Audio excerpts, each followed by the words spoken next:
আমরা পড়াইছি, আমরা তো আপনাকে পড়াইছি, আমাদের উপরে আপনারা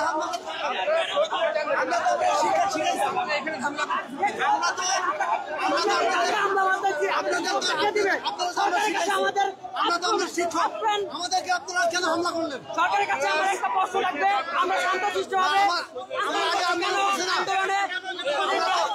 কেন আন্দোলনে পুলিশ আমাদের শিক্ষকদের উপর হাত তুলে কে দিবে?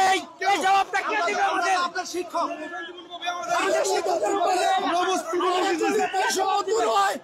আমার জীবনের বিনিময়, আমার জীবনের বিনিময় যদি বৈষম্য দূর হয়,